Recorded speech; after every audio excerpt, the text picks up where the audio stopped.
ఈ ఉదయకాలం ఒక ప్రశ్నతో మొదలు పెడదాం. ప్రశ్న ఏంటంటే, నీతి క్రియలను మనం సరిగ్గా చేయగల శక్తి మనకు ఉందా? లేదని స్వర్ణ చెప్పింది. అందుకే ప్రవీణ్‌కి బాధుంది. ఓన్లీ కంపెనీ, కంపెనీ, కంపెనీ అంటుంది. మిగతాళ్ళందరికీ నీతి క్రియలు చేసే శక్తి సరిగ్గా ఉంది అని. సో, ఈ ఉదయకాలం ఒక 4 ఉదాహరణలు తీసుకొని ధ్యానిస్తాం. అసలు నీతి కార్యాలు సరిగ్గా చేయటానికి మనందరికీ శక్తి ఉందా లేదా? అందరికైతే ఆ ఇష్టమైతే ఉంటది. కోరిక ఉంటది. పొద్దున్నే లేసి ఈరోజు ఒక చెడు పని చేద్దామని అయితే ఎవరు అనుకోరు. లేకుంటే పర్లేదులే ఈరోజు మండే, ఈరోజు సండే, ఈరోజు ఏం చెడు పనులు చేయకూడదు. మండే నుంచి సాటర్డే దాకా 5 రోజులున్నాయి. హాయిగా విచ్చలవిడిగా కావాలంటే ఏదైనా చేసుకోవచ్చు అనుకోవచ్చు. చాలా సార్లు ఏమనుకుంటామంటే మన క్రైస్తవ జీవితంలో మనకి కలిగే అనుభవాలు బట్టి, దేవుని కృప బట్టి, మనకు కలిగే వరాలు బట్టి, లేకుంటే కొన్ని మిరకిల్స్ బట్టి అనుకుంటాం ఇంకా నాకు మించి ఎవ్వరు లేరు. అన్ని నీతి క్రియలు నేను చేయగలుగుతాను అనుకుంటారు. కానీ పెద్ద పెద్ద దైవజనులు, గొప్ప ప్రవక్తలు కూడా కొన్నిసార్లు ఈ నీతి క్రియలు చేసే క్రమంలో తప్పిపోతారు.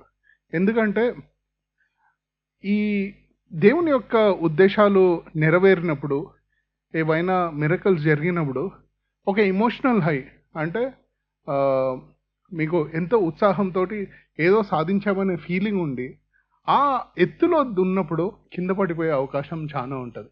అలా 4 ఉదాహరణలు చూస్తాము. ఆమోసు 3:10 చదివితే శ్యామ్ని చదవమని కోరుతున్నాను.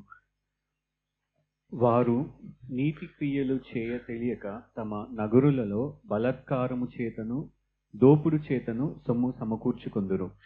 సో ఇక్కడ ఆమోస్ గారు ఏమంటున్నారు? వారు నీతి క్రియలు చేయ తెలియక అంటే నిజంగా అసలు ఎవరి గురించి మాట్లాడుతున్నారు? ఇజ్రాయెల్. అన్ని తప్పులన్నీ ఇజ్రాయెలే కదా. మనకి ఎప్పుడు ఏ డౌట్ వచ్చి ఎవడి పైన రుద్దేయాలంటే ఇజ్రాయెల్ అని చెప్పేస్తే అయిపోద్ది. కాకుంటే ఇజ్రాయెల్ మనం ఒకటే ఇప్పుడు. అంటే మన గురించి మనం చెప్పుకుంటున్నట్టు. వీళ్ళు ఏమంటున్నారు? వారు నీతి క్రియలు చేయ తెలియక. అంటే ఇది ఎంతో సర్ప్రైజింగ్గా ఉంటుంది కదా. వీళ్ళకి తెలియకపోవటం ఏంటి? తెలుసు కదా. ఇన్ని మహత్కార్యాలను చూశారు, దేవుడు చేసిన మహత్కార్యాలన్నీ. మనం నిజంగా క్రియలు చేసి దేవుని పనులు సరిగ్గా చేయలేమా అనేది ప్రశ్న. అయితే మనం ఏం చేస్తామంటే ముందు ఇజ్రాయెల్ అన్నారు కాబట్టి ఇజ్రాయెల్ జనాంగం గురించే చూస్తాం.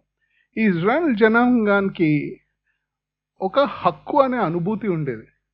అంటే ఏమని హక్కు ఉండేదంటే, ఈ దేవుని కృప కేవలం మా గురించే ఉండాలి, దేవుడు మావాడు, లేదంటే మా ఇంటి వాడు, ఈ లోకానికి వచ్చే బ్లెస్సింగ్స్ అన్నీ ఇజ్రాయెల్ ద్వారానే రావాలి కాబట్టి దేవుడు మా గురించి స్పెషల్గా మా గురించి ఆలోచిస్తాడు, ఈ దేవుడు మా ఒక్కడి దేవుడు అనే హక్కు గల భావంతో ప్రవర్తించేవాళ్ళు. కానీ కొంచెం చూస్తే చాలాసార్లు ఈ ఇజ్రాయేల్ జనాంగం ఏమైంది? ఎన్నో తప్పుడు దేవుళ్ళను, తప్పుడు దేవతలకు ఆరాధన చేశారు. విచిత్రమైన, వికృతమైన లైంగిక సంబంధాలతోటి దేవుని యొక్క ఆగ్రహానికి పాలయ్యారు.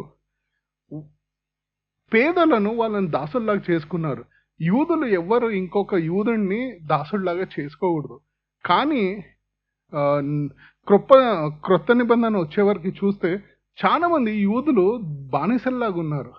అంటే ఎక్కడ ఎవరితోటి బానిసల్లాగా ఉన్నారు? వాళ్ళ అన్నతమ్ములు వాళ్ళ ఇళ్లలోనే బానిసల్లాగా పనిచేస్తున్నారు.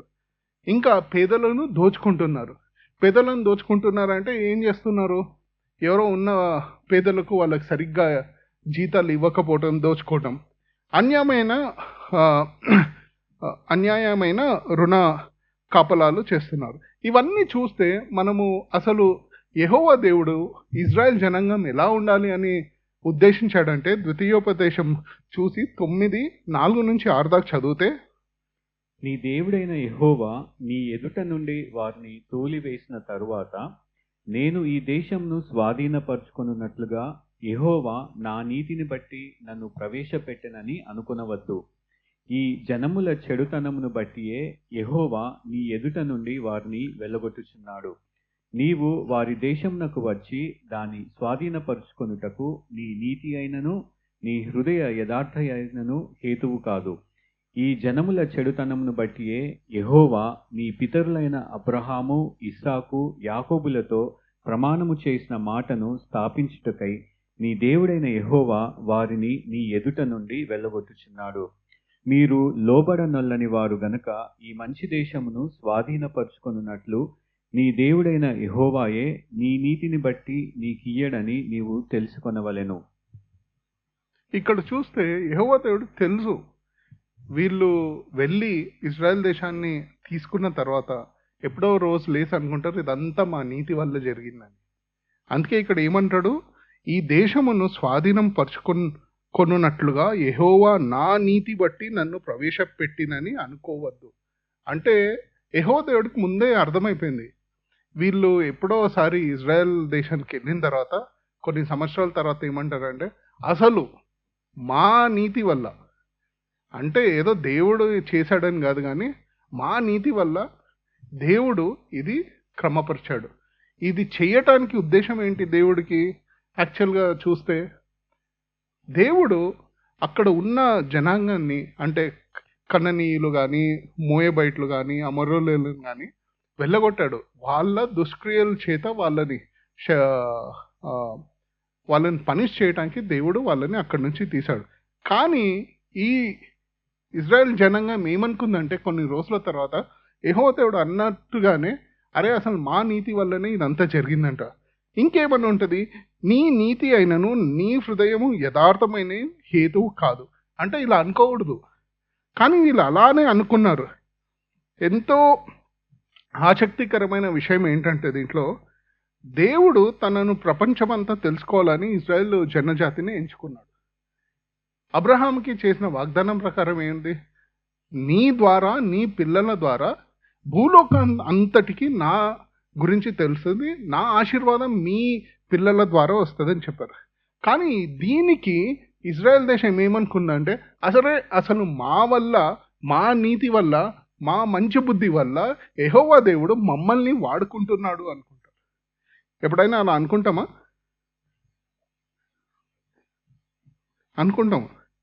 ఎందుకంటే ఏదో ఒక దశలో ఏం చేస్తామంటే ముందు అయ్యా దేవా పాపిని అంటారు, తర్వాత రెండో దశ వస్తుంది, పాపిని కాదులే కానీ కాస్త నన్ను ఏం చేశాడు యెహోవా దేవుడు, నన్ను పరిశుద్ధుడిలాగా చేశాడు.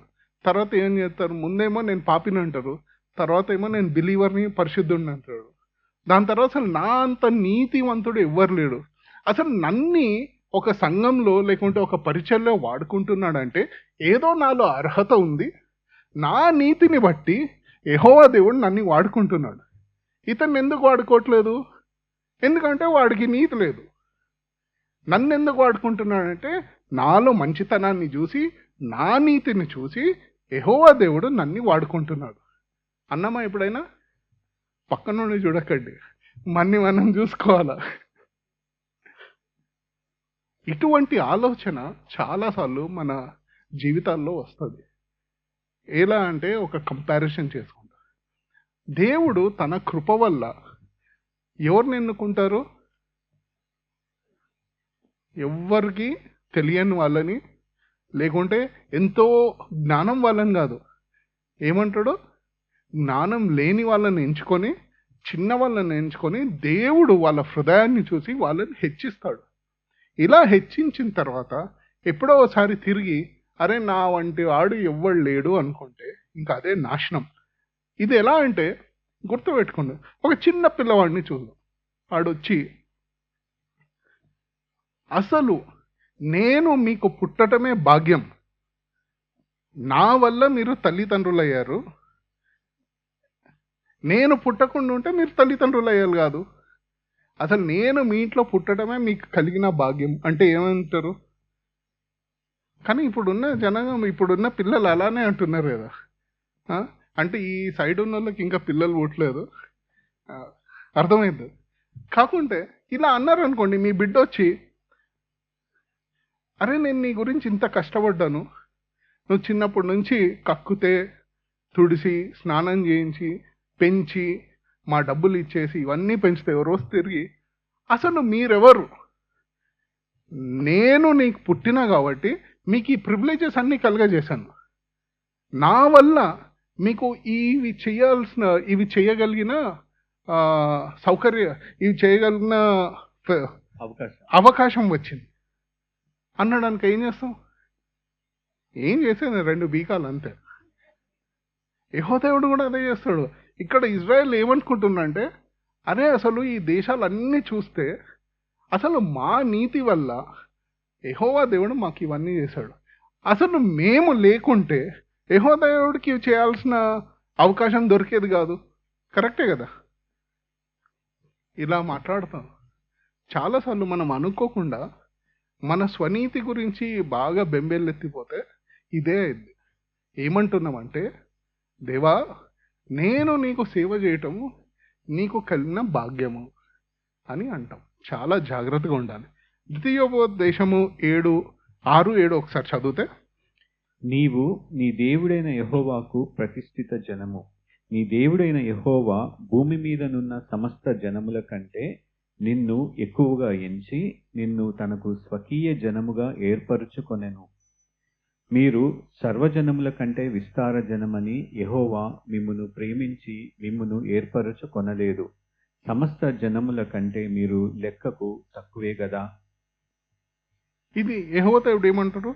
నీవు నీ దేవుడైన యెహోవాకు ప్రతిష్ఠిత జనము. అలానే మనం చూసుకుంటే ఇప్పుడు ఈ ఉన్న ఆధునిక సమయంలో దేవుని యొక్క ప్రతిష్ఠిత జనం ఎవరు? సంఘం, మనం. మన ద్వారా దేవుడు లోకానికి దేవుని యొక్క ప్రేమ, దేవుని యొక్క సందేశాన్ని చెప్పాలని కోరుతున్నాడు. అది మనం గుర్తుపెట్టుకొని ఎప్పుడు మర్చిపోకూడదు. ఇంకో 2వ ఉదాహరణ చూస్తాం. యోనా. ఈ యోనాకి వచ్చిన సమస్య ఏంటంటే చాలా అర్హత భావం అంటే హక్కు నాకే ఉండాలి. అంటే యోనా ఏమన్నాడంటే, ఇజ్రాయేలీలకు మాత్రం కరుణ ఉండాలా, మిగతా వాళ్ళందరికీ న్యాయం చేకూర్చాలి. అంటే నా దగ్గరకు వచ్చేసరికి, నా జనం దగ్గరకు వచ్చేసరికి కరుణతోటి చూడాలి. అంటే కరుణ గల దేవుడు ఎవరికి? ఇజ్రాయేలీలకి. ఆగ్రహించే దేవుడు ఎవరు? పరులకి, అన్యజనులకి. ఈ యోనా చాలా విచిత్రమైన క్యారెక్టర్, కానీ మనం కూడా అలానే ఉంటాం. యోనా 4:1-3 దాకా చదివితే, యోనా దీని చూచి బహుచింతాక్రాంతుడై కోపగించుకొని, ఒక్క నిమిషం, బహుచింతాక్రాంతుడై కోపగించుకున్నాడు. ఏది? యోనా కోపం వచ్చిందంట. ఎవరిపైన కోపం వచ్చింది? దేవుని పైన కోపం వచ్చింది. ఎందుకు కోపం వచ్చింది? ఇప్పుడు చదవండి. యెహోవా నేను నా దేశమందుండగా ఇట్లు జరుగునని నేను అనుకుంటుని గదా. అందువలననే నీవు కటాక్షమును జాలియును బహుశాంతమును అత్యంత కృపయు గల దేవుడవై ఉండి పశ్చాత్తాపపడి కీడు చేయక మానుదువని నేను తెలుసుకొని దానికి ముందుగానే తర్షీషునకు పారిపోతిని. నేనిక బ్రతుకుట కంటే చచ్చుట మేలు. యెహోవా నన్నిక బ్రతుకనీయక చంపుమని యెహోవాకు మనవి చేసెను. ఈ యోనాకి ఎంత కోపం వచ్చిందంటే, ఇంకా నేను బతకను, నన్ను చంపేసాయి. ఎందుకు చంపేసాయి? నా మాట వినలే కదా నువ్వు. ఏమంటున్నాడు? దేవా నీవు కటాక్షమును జాలియును బహుశాంతమును అత్యంత కృపగల దేవుడై ఉన్నాడు. ఈ 4 పదాలు ఒక అర్ధగంట ముందు చెప్పుంటే అందరు నిలబడి, దేవా దీర్ఘశాంతుడివి, బహుశాంతము కల్ల దేవుడివి, జాలి ఉన్న దేవుడు అని అందరం ఆరాధించాలి. ఇక్కడ యోనా ఏమంటుండు? నాకు తెలుసు నీకు దీర్ఘశాంతం ఎక్కువ, కటాక్షం ఎక్కువ, క్షమించేస్తావు. అంటే తిడుతున్నాడా, పొగుడుతున్నాడా, ఆరాధిస్తున్నాడా కూడా తెలియదు. కానీ యోనాకు కోపం వచ్చింది. ఎందుకు కోపం వచ్చింది? ఇవన్నీ దేవా ఉన్న మీ క్యారెక్టరిస్టిక్స్ బాగా ఉన్నాయి, కానీ ఇవన్నీ మాకైతే పర్లేదు, పక్కనోడికి చూపించకండి. ఏమైంది ఇక్కడ? యోనాని యెహోవా దేవుడు పిలిచి నినివేకి వెళ్ళి వాళ్ళకి ప్రసంగం చేయి. ఏమని చెప్పాడు? ఈ నగరాన్ని మొత్తాన్ని నాశనం చేయబోతున్నాను. కానీ యోనా ఏమనుకున్నాడంటే, నాకు తెలుసు నేను వెళ్ళి ప్రసంగం చేస్తే దేవుని కరుణతోటి వాళ్ళని క్షమించేస్తాను, నాకు అది ఇష్టం లేదు. ఈ కరుణ అనేది కేవలం మాకు ఉండాలి, కానీ మిగతా వాళ్ళందరికీ మాత్రం ఆగ్రహించే దేవుడు కనపడాలి. మనం అలా ప్రవర్తిస్తామా ఎప్పుడైనా? అట్లా ప్రార్థనలు చేయకండి. దేవా నన్ను రక్షించు, కానీ వీడికి మాత్రము బాగా బుద్ధి వచ్చేటట్టు, వాడికి తెలివి వచ్చేటట్టు, లేదంటే నిజంగా విషయాలు నేర్చుకునేటట్టు కాస్త 2 చురుకలు పెట్టు, వాడి మంచి గురించి ఇట్లా ప్రార్థనలు చేయకండి. కానీ చేస్తాం. ఏమంటే దేవా వాడికి అర్థమయ్యేటట్టు, వాడికి జ్ఞానోదయం కలిగించండి. మళ్ళా ప్రార్థనలను ఇలా ఉంటాయి భక్తిపూర్వకంగా. లేకుంటే దేవా అతని పరిస్థితులను మార్చేసి, కఠినంగా మార్చేసి, అతని కఠినమైన హృదయాన్ని మెత్తగా మారటానికి పరిస్థితులను కఠినంగా చేసే దేవా, అప్పుడు వీళ్ళు మారుతారు. అదే నా దగ్గరకు వచ్చేసరికి దేవా నేను ఎంతటి వాడని, చిన్న ఈగని, పురుగుని, మనుషుణ్ణి, తప్పులేవో చేస్తాం.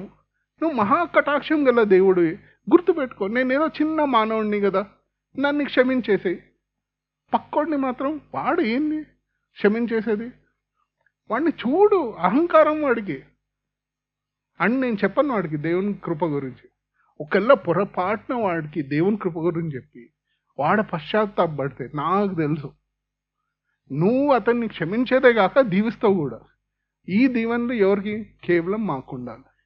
ఇది యోనా ఒక ప్రాబ్లం. చాలాసార్లు మనం కూడా మరీ యోనలాగా కోపం వచ్చేసి ఇంకా నన్ను చంపేసాయి అంటే, ఎంత కోపం వచ్చిందంటే ఇంకా నేను బతకటానికి నాకు ఇష్టం లేదు, దేవా నన్ను చంపేసాయి, ఇప్పుడే చంపేసాయి. మనం కూడా చాలాసార్లు అనుకుంటాం, దేవా నాకు ఇది చేయలేదు కదా, ఇంకా చాలు. ఓ వారం రోజులు మన ఇద్దరం సైలెన్స్, లేదంటే ఇంకా నేను బైబిల్ చదవను. ఇలా ప్రవర్తిస్తూ ఉంటాం. ఎందుకంటే ఏమనుకుంటామంటే దేవుని యొక్క కృప కేవలం మన హక్కు అనుకుంటాం. కానీ దేవుని యొక్క కృప ఎవరు హక్కు కాదు. దేవుడు తనకి ఇష్టమైన వారి పైన తన ప్రేమను చూపిస్తాడు, కటాక్షాన్ని చూపిస్తాడు, దీర్ఘశాంతాన్ని చూపిస్తాడు. అందరినీ ప్రేమించిన దేవుడు ఇక్కడ ఇజ్రాయెల్ జనాంగాన్ని కొంచెం ఎక్కువ ప్రేమించాడు. అలానే అందరినీ ప్రేమించిన యెహోవా దేవుడు సంఘం పట్ల కొంచెం పార్షాలిటీ చూస్తూ ఉంటాడు. అయ్యో నా సంఘం కదా, పర్లేదు ఇంకొక అవకాశం ఇద్దాం, ఇంకా కాస్త ఓర్చుకుందాం, ఇంకా కాస్త కటాక్షిద్దాం, చూద్దాము మారుతారేమో, బాగుపడతారేమో అని. సంఘమేమో దేవా వీడిని నాశనం చేసాయి, వాడిని నాశనం చేసాయని ప్రార్థన చేస్తాం యోనాలాగా. మూడోది సొలొమోను గురించి చూస్తాం. సొలొమోను ఇంకా మరీ విచిత్రమైన వ్యక్తి. ఇతనికి జ్ఞానంతో వచ్చిన అహంభావం, ఇదో విచిత్రమైన హక్కు. ఏమనుకున్నాడంటే ఇంకా నాకంటే జ్ఞానవంతుడైన వాడు ఎవడు లేడు. కరెక్ట్, దేవుడే ఆ జ్ఞానాన్ని ఇచ్చాడు. ఇచ్చి ఆ జ్ఞానంతో తనకి ఏది నచ్చితే అది చేశాడు. ప్రసంగి 2:10 చదువు. నా కన్నులు ఆశించిన వాటిలో దేనిని అవి చూడకుండా నేను అభ్యంతరము చేయలేదు, మరియు నా హృదయము నా పనులన్నిటిని బట్టి సంతోషింపగా సంతోషకరమైనదేదియు అనుభవించకుండా నేను నా హృదయమును నిర్బంధింపలేదు. ఇదే నా పనులన్నిటిని వలన నాకు దొరికిన భాగ్యము. ఇక్కడ సొలొమోను ఏమంటున్నాడు? నా కన్నులు ఆశించిన వాటిలో దేనిని అవి చూడకుండా నేను అభ్యంతరము చేయలేదు. అంటే అతనికి కళ్ళకి చూసి ఏది నచ్చితే అది చేశాడు. యోబు గ్రంథం చూస్తే యోబు ఏమన్నాడు? దేవా నా కన్నులతోటి ఒక యవ్వన స్త్రీని ఎప్పుడు కోరికతో చూడలేదు, నా కన్నులు పవిత్రమైనవి అని చెప్పాడు. ఇక్కడ మనోడు ఏమంటున్నాడు? అతి జ్ఞానవంతుడైన సొలొమోను నా కన్నులకు నచ్చిన ప్రతి ఒక్క విషయము ఏది కాదు అనకుండా అన్ని అనుభవించాను. ఇంకా నా హృదయము నా పనులన్నిటిని బట్టి సంతోషకరమైనది అని అనుభవించకుండా నేను నా హృదయాన్ని నిర్బంధించలేదు. అంటే ఏంటి? అతని మనసుకు నచ్చిన ప్రతి ఒక్క విషయం, అంటే మనసును ఎప్పుడు ఆపలేదు. అరే ఇది తప్పు కదా అని ఆపలేదు. దావీదు సొలొమోను యొక్క తండ్రి ఏమన్నాడు? దేవా నా హృదయాన్ని శోధించు, ఒక్కవేళ దాంట్లో పాపం ఏమైనా దాగి ఉంటే తీసి నన్ను కడుగు అని దావీదు ప్రార్థన చేస్తే, ఇక్కడ సొలొమోనేమో వచ్చి నా హృదయానికి నచ్చిన ప్రతి ఒక్క విషయం ఏది ఒక్కసారి కూడా హద్దు పద్దు లేకుండా ఏది కావాలంటే అది చేసేయండి. ఇంత జ్ఞానం ఇచ్చి దేవుడు సొలొమోను ఎలా ప్రవర్తించాడు? హద్దులు లేకుండా ప్రవర్తించాడు. ఇంకా ఏం చేస్తాడంటే సొలొమోను ఇదంతా చూసి ఇలా అన్నీ చేసుకుంటా పోతా ఫస్ట్ ఏమంటాడంటే, నేను తర్కిస్తాను, అంటే ఐ విల్ రేషనలైజ్, అంటే నేను ఒక విషయాన్ని తీసుకొని దాని గురించి వివిధ విధాల్లో ఆలోచించి తర్కిస్తాను. ఆలోచించి, కానీ ఏం చేశాడు? ఇవన్నీ ఆలోచించి తర్వాత తెలుస్తుంది. ఎన్నో ప్రయోగాలు చేశాడు. చెప్పాడు, నాకు తోచినదల్లా ప్రయోగంలాగా చేశాను, తర్వాత చర్చిస్తాను, నాకు ఇష్టం ఉన్నట్టు అనుభవిస్తాను, దేవుని ఆజ్ఞలు పాటించటం తప్ప ప్రతి ఒక్కటి చేశాడు సొలొమోను. ఇంత జ్ఞానంతో దేవుని యొక్క ఆజ్ఞలు పాటించకుండా అతను మనసుకు, అతను కళ్ళకు తట్టిన ప్రతి ఒక్క విషయం ఇష్టం ఉన్నట్టు చేశాడు. చాలా భయంకరం కదా. కానీ సొలొమోను చేసిన ప్రార్థన ఏంటి? దేవా, నేను ఎంతటి వాడను, ఈ జనాంగాన్ని పైన నన్ను రాజులాగా చేశావు, ఈ జనాంగాన్ని పరిపాలించటానికి నాకు వివేకం దయచేయమని ప్రార్థన చేశాడు. కరెక్టా? కానీ ఇక్కడ ఏం చేశాడు? ఇంత జ్ఞానం, ఇంత వివేకం వచ్చిన తర్వాత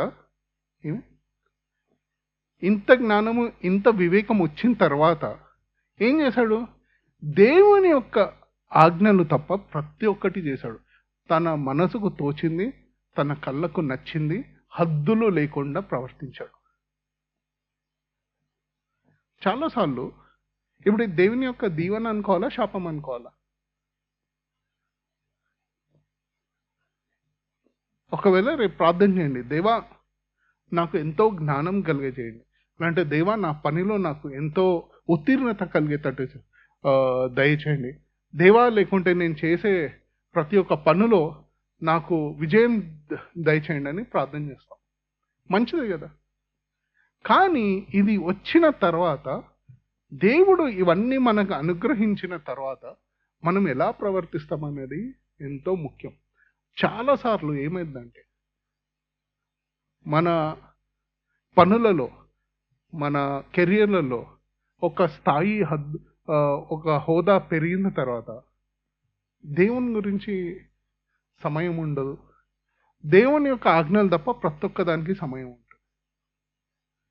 లేదు, ఒక స్తోమతకి దేవుడు తీసుకెళ్ళి ఈరోజు లూనాతో స్టార్ట్ చేసి రేపు బెంచ్ కార్లో దొరికితే ఏంటి? దేవునికి తప్ప ప్రతి ఒక్క దానికి సమయం ఉంటుంది. దేవుడు మనల్ని దీవించినప్పుడు ఆ దీవెనలలో ఎలా అనుభవించాలంటే, ఆ దీవెనలకు కూడా అనుభవించటానికి హద్దులు ఉండాలి. దేవుడు దీవించాడని ఇష్టం ఉన్నట్టు చేసుకుంటూ వెళ్ళిపోతే, దేవుడు మాకేవో డబ్బులు ఇచ్చాడని ఇష్టం ఉన్నట్టు ఖర్చు పెట్టుకుంటా, దేవుడు నాకు జ్ఞానం ఇచ్చాడని ఇష్టం ఉన్నట్టు ప్రవర్తించుకుంటా, దేవుడు నాకు ఈ తలాంత్ ఇచ్చాడని ఇష్టం ఉన్నట్టు వాడకూడదు. హద్దులు ఉండాలి. ఈ హద్దులన్నిటికీ ఏంటి దేవుడు చూసేది? అసలు దేవుని యొక్క కార్యములకు ఇవన్నీ ఎలా వాడుతున్నావు? సొలొమోను దేనికి అడిగాడు? దేవా నాకు జ్ఞానం ఇవ్వని ఎందుకు అడిగాడు? మీ జనాంగాన్ని సరి అయిన పద్ధతిలో రాజులాగా నేను నా కర్తవ్యాన్ని నిర్వర్తించటానికి దేవా జ్ఞానమి అన్నాడు. మరి చేశాడా అలా? అది తప్ప ఉన్న లేని అన్ని పనులు చేశాడు. సొలొమోను బతికిన రోజులు చాలా బాగానే ఉంది, కానీ చనిపోయినప్పుడు ఏమన్నారు మనుషులు? అరే, ఇన్ని సుంకాలు, ఇన్ని బాధలు పెట్టాడని. సో ప్రసంగి ఆఖరికి ఏమైందంటే ఫలితం ఏంటంటే, ప్రసంగి 12:13 ఇదంతయు విదిన తరువాత తేలిన ఫలితార్థం ఇదే: దేవుని యందు భయభక్తులు కలిగి ఉండి ఆయన కట్టడలను అనుసరించి నడుచుచుండవలెను. మానవ కోటికి ఇదియే విధి. సో ఆఖరికి ఈ ప్రసంగి మొదటి అధ్యాయం నుంచి ఆఖరి అధ్యాయం దాకా వచ్చేసరికి ఒకటేసారి రాయలేదు సొలొమోను. ఈ మొదటి 3-4 అధ్యాయాలు యవ్వనస్తుడిలాగా రాశాడు. కానీ ఈ ఆఖరి అధ్యాయాలు ఒక ముసలివాడిలాగా, అంటే జీవితం మొత్తం అయిపోయిన తర్వాత రాశాడు. ఏమని రాశాడు అంటే, ఇదంతయు వినత వినిన తరువాత తేలిన ఫలితార్థం ఇదే. The result of all of this is ఏంటి? దేవుని యందు భయభక్తులు కలిగి ఉండి ఆయన కట్టడలు ననుసరించి నడుచుచుండవలెను. మానవ కోటికి ఇదే విధి.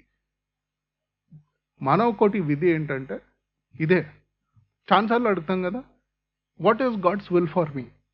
This is God's will for you. చాలా స్పష్టంగా చాలాసార్లు నాకు దేవుని యొక్క విల్ ఏంటో తెలియదు అంటే ఇదే. చాలా స్పష్టంగా దేవుని యందు భయభక్తులు కలిగి ఆయన కట్టడలను అనుసరించి నడుచుకొనవలెను. అంతే. ఇది చేస్తే అన్నీ కరెక్ట్గా ఉంటాయి.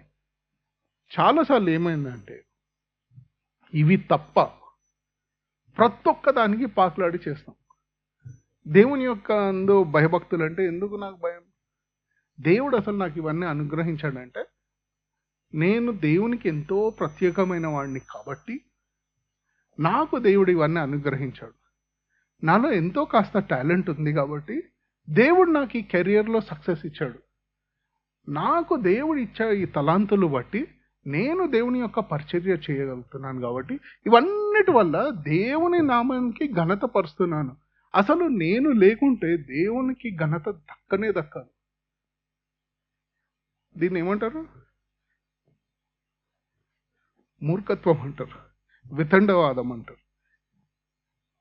కానీ మానవ కోటికి ఉండే విధి ఇదే. దేవుని భయభక్తుల్లో దేవుని ఆజ్ఞలను అనుసరించుంటాం. 4వది ఏలియా ప్రవక్త గురించి చూస్తాం. ఏలియా ప్రవక్త అసలు అతను చేసినన్ని కార్యాలు, మిరకల్స్, మోషే తర్వాత ఇంకా ఏలియా అన్ని కార్యాలు చేశాడు అనుకుంటా.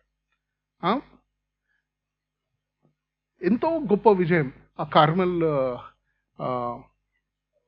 పర్వతం పైన. 1 రాజులు 19:1-4 ఏలియా చేసినదంతయును అతడు ఖడ్గము చేత ప్రవక్తలనందరినీ చంపించిన సంగతియును ఆహాబు యెజెబెలునకు తెలియచెప్పగా యెజెబెలు ఒక దూత చేత ఏలియాకు ఈ వర్తమానం పంపించెను. రేపు ఈ వేళకు నేను నీ ప్రాణమును వారిలో ఒకని ప్రాణము వలె చేయని ఎడల దేవుడు నాకు గొప్ప అపాయము కలుగజేయునుగాక. కాబట్టి అతడు ఈ సమాచారము తెలుసుకొని లేచి తన ప్రాణము కాపాడుకొనుటకై పోయి యూదా సంబంధమైన బెయేర్షెబాకు చేరి అచ్చట ఉండుమని తన దానస్తునితో చెప్పి తాను ఒక దిన ప్రయాణము అరణ్యములోనికి పోయి ఒక బదరీ వృక్షము క్రింద కూర్చుండి మరణాపేక్ష గలవాడై, యెహోవా, నా పితరుల కంటే నేను ఎక్కువ వాడను కాను, ఇంత మట్టుకు చాలును, నా ప్రాణము తీసుకొనుము అని ప్రార్థన చేసెను. భలే ఉంది కదా. ఈ ప్రవక్తలందరికీ కోపం వచ్చినా బాధ వేసినా నన్ను చంపేసేయండి. ఇక్కడ ఏలియా ప్రవక్త కూడా ఏమంటున్నాడు? ఇంకా నేను నా పితరుల కంటే మంచోడిని ఏం కాదు, నన్ను చంపేసి. ఇక్కడ సందర్భం ఏంటంటే కర్మెల్ పర్వతం పైన ఏలియా ప్రవక్త ఏం చేస్తాడు? ఆ విరిగిపోయిన ఆల్టర్ని రిపేర్ చేసి పిలుస్తాడు. బయలు ప్రవక్తలు 300 మందిని పిలిచి, మీరు నేను ఇద్దరం వచ్చి బలి అర్పిస్తాము, మీకు దినం మొత్తం ఇస్తాను, మీరు ప్రార్థన చేయండి. మీ బయలు నిజమైన దేవుడైతే ఆకాశం నుంచి అగ్ని వచ్చి ఈ అర్పణను స్వీకరించదు. అదే యెహోవా దేవుడు నిజమైన దేవుడైతే ఆకాశం నుంచి అగ్ని వచ్చి ఈ బలిని దహించుతారు. పొద్దున్న నుంచి సాయంత్రం దాకా ఎన్నో విషయాలు జరిగాయి. యెహోవా సన్నిధి నుంచి అగ్ని వచ్చింది, బలిని అర్పించాడు, బలిని దహించేసింది, అన్నీ బాగానే ఉన్నాయి. అక్కడున్న బయలు ప్రవర్తన అందరినీ చంపేశాడు. ఎంతో విజయం, గొప్ప దినం కదా. దాని తర్వాత ఏమైంది? ఆహాబు వెళ్ళి అతని భార్య యెజబెల్కి ఒక చిన్న మాట చెప్పాడు. ఏం చెప్పాడు? ఏలియా ప్రవర్త ఇలా చేశాడు అంటే యెజబెల్ ఒక చిన్న మాట పంపించింది. రేపు సాయంత్రం కల్లా నేను నిన్నేం చంపేస్తానంటే ఈ ఏలియా ఎక్కడికి ఏం చేశాడు? పారిపోయి అరణ్యంలోకి పారిపోయాడు. భయం. ఇంకేమనుకున్నాడు? అరే ఇంకెవ్వరు లేరు, నేను ఒక్కడనే నిలబడ్డాను యెహోవా దేవుడికి. ఇక్కడ వచ్చి యెజబెలు ఒక్క చిన్న మాట, రేపు సాయంత్రం కల్లా నేను చంపేస్తా అంటే ఆ ఉన్న ధైర్యం అంతా ఏమైంది? ఒక 2-3 గంటల ముందు చూస్తే బయలు ప్రవర్తలను, ఆ బయలు దేవుడిని ఏం చేశాడు? హాస్యంగా మాట్లాడుతూ ఉన్నాడు. ఏమన్నాడంటే, మీ దేవుడు వెకేషన్కి వెళ్ళాడేమో పిలువు, లేదు టాయిలెట్లో కూర్చున్నాడేమో పిలువు, ఇదే అన్నాడు కదా ఏలియా ప్రవర్త. ఇక్కడ యెజబెల్ వచ్చి ఒక చిన్న మాట, రేపటికల్లా నేను చంపేస్తా అంటే అన్నీ వదిలేసి ఉరికి వెళ్ళాడు. ఎందుకన్నాడంటే ఏలియా ఏమనుకున్నాడంటే, ఇంకా నేను తప్ప ఎవ్వరు లేరు, నేను ఒక్కడనే యెహోవా గురించి నిలబడి ఉన్నవాడిని, ఇంకా సమయం అయిపోయింది, నా చావు. ఇక్కడ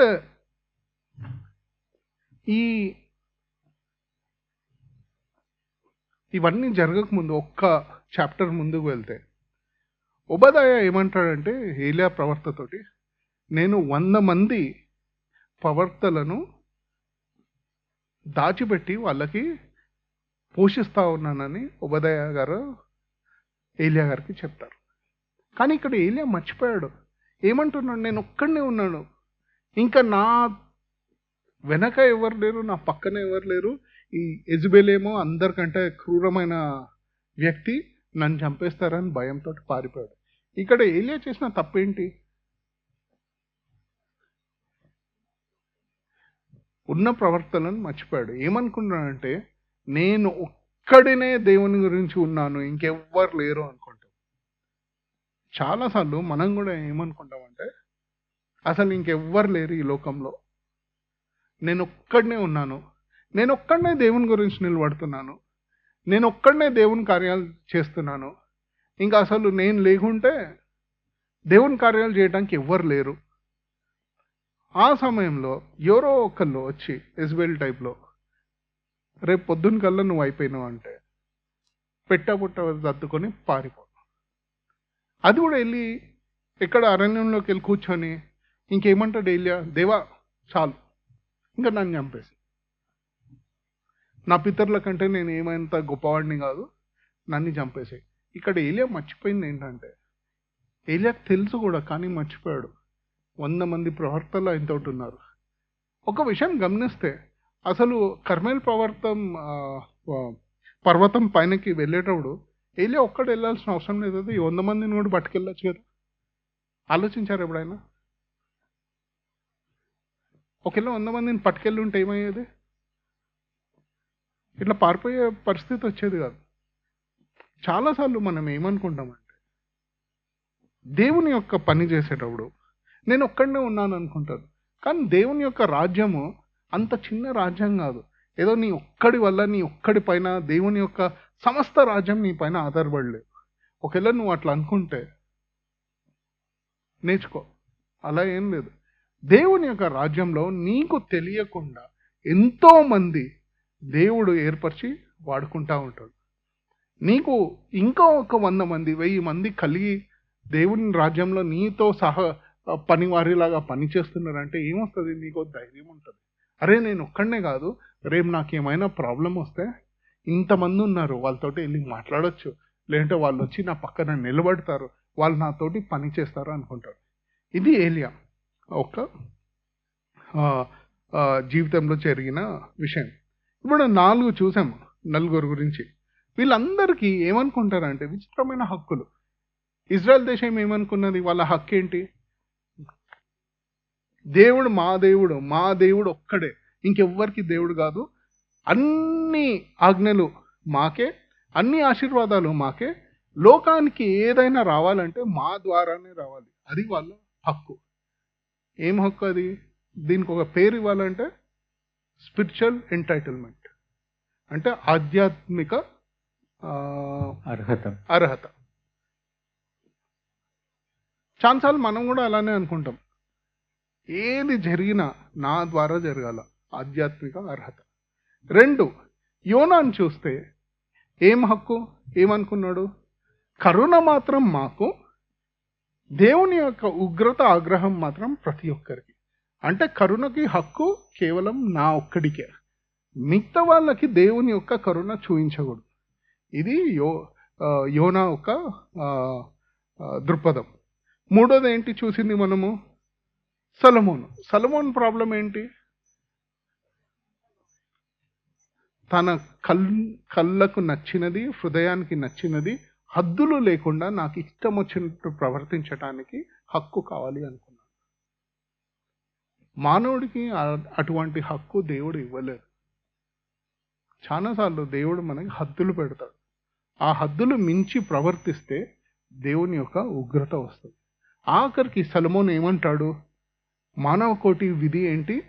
దేవుని ఎట్లా భయభక్తులతో నడువుట, అతని కట్టడలను నన్నుసరించి నడుచుకొనవలెను. 4, ఏలియాని చూస్తే ఏలియాతో వచ్చింది ఏంటి విజయం? నేను ఒక్కడనే ఉన్నాను, ఇంకెవ్వరు లేరు అనుకున్నాడు. మన జీవితంలో ఎప్పుడు అటువంటి భ్రమలో ఉండకండి. ఒకవేళ నేను ఒక్కడనే చేస్తున్నాను, నేను లేకుంటే ఇంకేం కాదు, నేను ఒక్కడనే చేస్తున్నా అంటే అది నీ మూర్ఖత్వం. యెహోవా దేవుడు నీ ఒక్కడి వల్ల లేదు. నిజంగా ఆలోచిస్తే ఎప్పుడైనా ఆలోచించారా ఎంత గొప్ప దేవుడు, ఎంత పెద్ద రాజ్యము, రాజులకు రాజు, ప్రభులకు ప్రభు. ఇంత పెద్ద ప్రభువుకి నువ్వు ఒక్కడివే ఉండవు. కానీ మనం ఛాన్సార్లు ఇలానే ప్రవర్తిస్తాం. నేను ఒక్కడనే ఈ రాజ్యాన్ని మొత్తం మోస్తున్నాను, కష్టంతో, ఎంతో శ్రద్ధతోటి నేనే ఇవన్నీ చేస్తున్నాను అనుకుంటాను. ఇది ఏలియాతో వచ్చిన ప్రాబ్లం. చాలాసార్లు ఈ 4 విషయాలు చూస్తే మనం ఇవన్నీ మన వారసత్వం అనుకుంటాం. ఇది మన వారసత్వం కాదు. అలా అనుకుంటే అది అహంభావం, వారసత్వ అహంభావం అనుకోండి. కానీ అలా ఆలోచించకండి. ఎందుకంటే ఇది చాలాసార్లు ఇది వారసత్వం కాకుండా, దేవా నీ కృప వల్ల నాకు అర్హత లేకుండా ఇది ఇచ్చావనుకుంటే అప్పుడు సరి అయిన కోణంలో దేవుణ్ణి అర్థం చేసుకుంటాం. సో ఈ ఉదాహరణ ప్రశ్న ఇదే, దేవుని సన్నిధిలో దేవుని కార్యక్రమాలు సరిగ్గా పనిచేయడం మనకి తెలుసా? ఎలా సరిగ్గా చేయాలో తెలుసా? ఈ ప్రశ్న అడగాలి. మనం ఏం చేసినా దేవుని సన్నిధిలో దేవుని యొక్క ప్రణాళిక ప్రకారం నేను సరిగ్గా పనులు చేయగలుగుతున్నానా, నాకు ఆ శక్తి ఉన్నదా, ఇది అడగాలి. దీనికి జవాబేమో చాలా సులువైనది, కాకుంటే అదే సమయంలో కఠినమైన జవాబు. దీని జవాబు ఏంటి చెప్పండి? ఇంత విన్నారు కదా, ఫైనల్గా ఆన్సర్ చెప్పకుండా మళ్ళీ మొత్తం రిపీట్ చేయాల్సి వస్తుంది. మా షామన్న కోపం వస్తుంది, ఆల్రెడీ గంట సేపు మాట్లాడినామని. విధేయత. దేవుడు మన దగ్గర నుంచి కోరేది ఒక్కటే, విధేయత. మానవ జాతి చేయాల్సింది ఏంటంటే దేవునికి విధేయుల్లాగా ఉండుట. సో జవాబు ఏంటంటే, మనం దేవుని సన్నిధిలో కరెక్ట్గా సరిగ్గా పనిచేసే శక్తి కావాలంటే మనం మొదటగా చేయాల్సింది ఏంటంటే విధేయతతో దేవుని ముందు భయభక్తులతో అనుసరించి జీవించాలి.